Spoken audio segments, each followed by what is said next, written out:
Pad নেওয়া হয়, pad নেওয়া হয়, প্যাড আছে, ওইখানে দেও আছে, ওগুলো কোলে করে নেবে, এইগুলো সব কোলে করে নাও ডকুমেন্টসগুলো। উনি যদি প্রকৃত অর্থে ভুয়ো ডাক্তার হন, আমরা সর্বান্তকরণে চাইব যে আমাদের ভারতীয় দণ্ডবিধির যে ধারা রয়েছে সেই ধারা অনুযায়ী ওনার সঠিক শাস্তি হোক। 1 মাস যাবৎ একজন ডাক্তারবাবুকে বসাচ্ছিলাম, পিজি হসপিটালের ডাক্তারবাবু বলে আমরা জানি, নাম ইন্দ্রলীন বোস। তো আমরা ওনার রেজিস্ট্রেশন নাম্বার চেক করেই বসিয়েছিলাম। রেজিস্ট্রেশন নাম্বারে ওনার যা নাম ছিল এবং ফোন নাম্বার, মানে ওনার ডিগ্রি সব কিছু ঠিকই আছে। আমাদের তো আর কিছু এর বেশি জানা নেই, কিন্তু এখন জানতে পারছি যে ওই নামে এবং ওই ডিগ্রিধারী অরিজিনাল একজন ডাক্তারবাবু আছেন, তিনি এই ব্যক্তি না। সেই কারণে পুলিশ এসেছিলেন এবং ওনাকে অ্যারেস্ট করে নিয়ে গেছেন।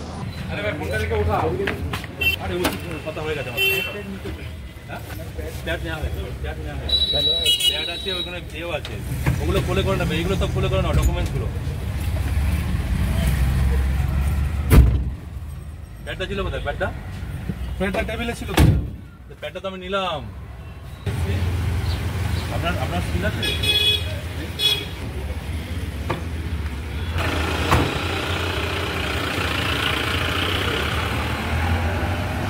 যখন কথাবার্তা হয় তখন উনি বলেন আমি পিজি হসপিটালে ডিউটি করি।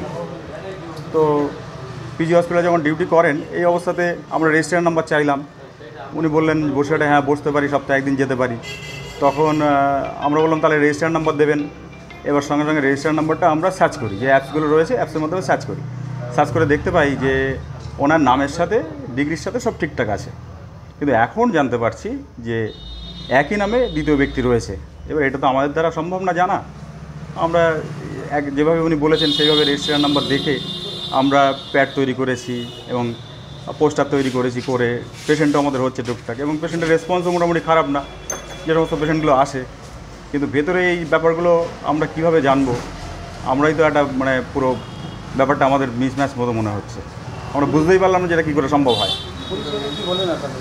আমাদের কিছু বলেননি, আমাদের বললেন যে আপনারা বসিয়েছেন এখানে, আপনাদের নাম্বারটা একটু দেবেন, তো আপনাদের নাম্বারটাও থাকবে।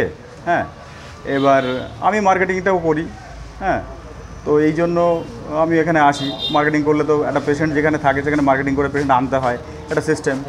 তো সেই সুবাদে আমাদের নাম্বার ওনারা নিয়ে গেছেন। হ্যাঁ নিশ্চয়ই, উনি যদি প্রকৃত অর্থে ভুয়ো ডাক্তার হন, আমরা সর্বান্তকরণে চাইব যে আমাদের ভারতীয় দণ্ডবিধির যে ধারা রয়েছে সেই ধারা অনুযায়ী ওনার সঠিক শাস্তি হোক আমরা চাই। কারণ আমরাও তো ভুল পথে যাচ্ছিলাম ওনার সঙ্গে থেকে, জানি না ফিউচার কী হতো।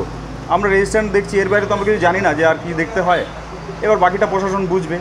আমরা প্রশাসনের কাছে একটাই কাম্য আমাদের থাকবে যে এরকম ভুয়ো ডাক্তার যেখানে যত আছে, আশা করি আমাদের মতো এরকম বিপদগ্রস্ত যেন কেউ না হয়। এটা হচ্ছে ডক্টর ইন্দ্রনীল বোস। উনি চেস্ট মেডিসিন, উনি লিখছেন ওনার যে ডিগ্রি সেটা হচ্ছে chest medicine, pulmonary medicine with respiratory medicine, হ্যাঁ এসবগুলো আর কি।